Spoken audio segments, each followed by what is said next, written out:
Friends, welcome to my YouTube channel. Today I will know and prove Thales theorem of class 10th. तो आए हम लोग जाने Thales theorem क्या है और इसे प्रूव करें।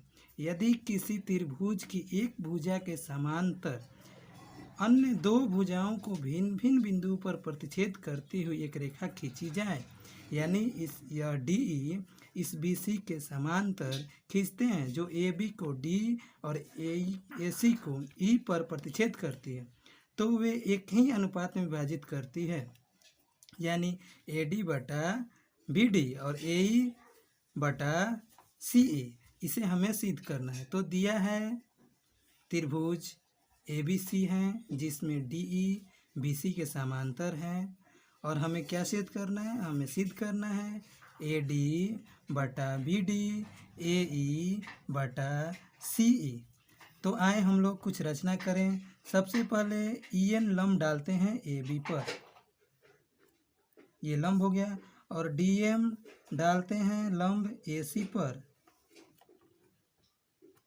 और बी ई और सी डी को मिला देते हैं। बी ई और सी डी को मिला देते हैं। अब हम लोग आगे सिद्ध करेंगे।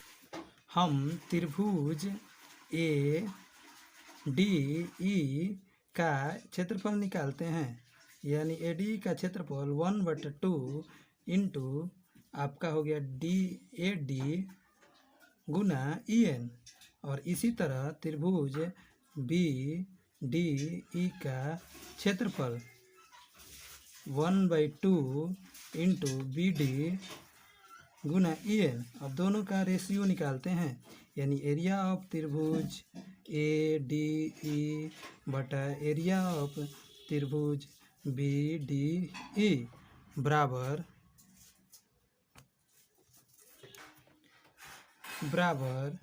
ये तो 1/2 कट जाएगा, क्या बचा? ए डी बटा बी डी, समीकरण इक्वेशन 1। और पुनः त्रिभुज ए डी ई का क्षेत्रफल निकालते हैं, यानी 1/2। अब ये लेंगे ए ई गुना डी एम, और पुनः त्रिभुज सी डी ई का क्षेत्रफल 1/2 इंटू ई सी गुना डी एम, और पुनः इन दोनों का रेशियो निकालते हैं। ए डी ई बटा एरिया ऑफ त्रिभुज सी डी ई बराबर उसी तरह ए ई बटा ई सी, समीकरण इक्वेशन 2। और हम देखते हैं कि त्रिभुज बी डी ई और सी डी ई एक ही आधार पर बना हुआ है, और दोनों एक दूसरे के एक समांतर रेखाओं के बीच है, तो दोनों का एरिया बराबर होगा, यानी एरिया ऑफ त्रिभुज B D E is equal to area of त्रिभुज सी डी ई। इसलिए जब हम इन दोनों समीकरणों में देखते हैं तो त्रिभुज ए डी ई बटा बी डी ई और